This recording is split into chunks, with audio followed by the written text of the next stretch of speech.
Peace and blessings, beautiful people. Welcome to another episode of Self Care Made Simple. I am Anifowose, your self care specialist. Yes, I know, it's been a while. I've been on vacation, on holiday, depending on what part of the world you're in. Spent time with my family. And in between that, dealing with some personal family issues that has been quite challenging. I feel like I'm in a constant initiation, a rites of passage process that's just like it's happening automatically. But I'm back, um, and here we are. So, for those who don't know, who may be watching for the first time,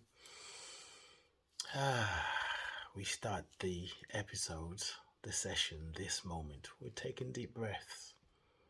Just follow your guidance.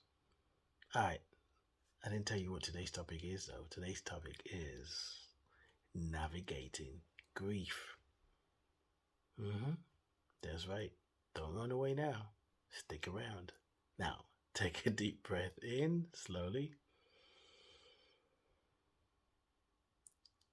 and breathe out. Take another deep breath in and breathe out. We're going to take another deep breath, and this time I want you to set the intention to activate more love, more peace, more compassion within yourself with this deep breath. That as you take the deep breath, you're activating love, joy, peace, compassion, and so much more. I'm going to take a deep breath slowly and make sure it's deeper. Take a deep breath in.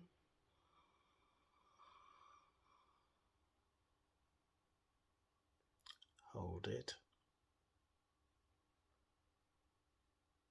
And breathe out slowly.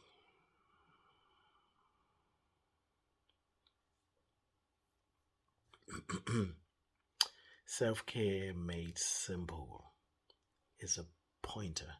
It is a reminder of your capital S self.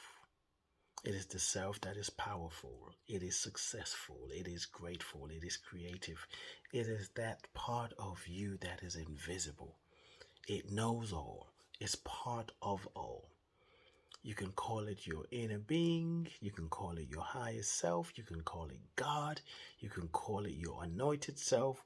You can call it something inside so strong. It doesn't matter what you call it. Call it something that aligns with your soul. This capital S self, when you nurture it, when you spend time with it, when you be with it, when you listen to it, that's true self-care. That is true self-care because you're caring from yourself on the inside out. And the more you connect with yourself, your whole self, the part of you that you may call spiritual. Some people use different names. Sometimes the labels and the names we use it to separate ourselves. Don't get caught up. There is a part of you that's invisible. So that's the part that I'm calling your capital S self. The part of you that is invisible. That is it's powerful and it's invincible. It is wise. And when you remove the stories and things that no longer serve you, just say energetically, when you allow your vibration to be cleared by acknowledging what you feel. Now we're talking about grief right now. When you acknowledge your grief, when you honor yourself, honor your journey, honor your process, and recognize that even in joy, you can actually be grieving as well. They can go side by side. In your joy, you may be grieving the fact that what you're experiencing right now, you wish you had it earlier. And really, to know joy, you must be willing to make room for grief, for the dreams that never manifested, for the great ideas that were never completed, for the life that you dreamt of that turned out to be different. It could be as easy. It's not really easy. Maybe you had an idea of the kind of life that you wanted, but you end up creating a family.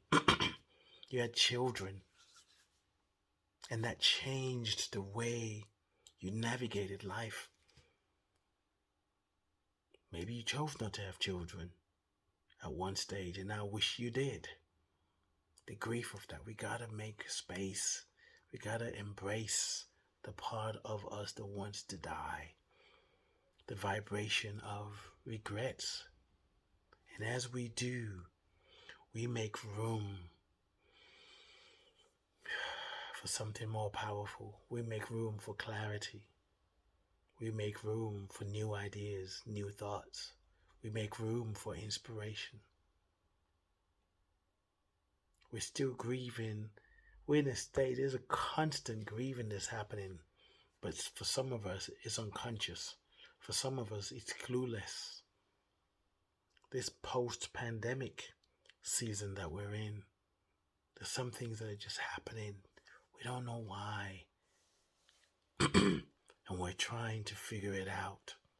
Sometimes it doesn't need figuring out. It's just acknowledging what you feel. Sometimes you can receive something you've been praying for, visioning for, and then there's a sort of grief that comes with that. And sometimes you can't even explain why. You may be in touch with the grief of your ancestors who wanted that same thing, and they passed that feeling of lack, of longing, of yearning to the next generation and the next generation and the next generation. And then when you achieve that thing or that energy, however it became formed through you, it's activating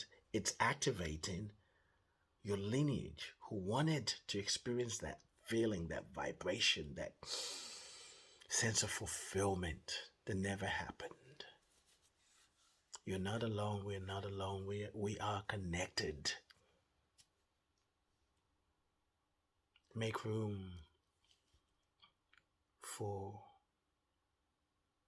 all that come up when you see a loved one going through process of life. It could be a health challenge. It could be them making choices that you think they shouldn't be making. Make room for yourself to grieve what you can't control. Grieve what's dying. And as you do, you actually set yourself free. People think grief is dark and heavy. Yes, it is. But if you don't acknowledge that heaviness, you just might not know what it's like to be light and free and fulfilled. I love you. I bless you. I appreciate you. And I thank God for you. Life is good. And it's getting better. Peace and blessings.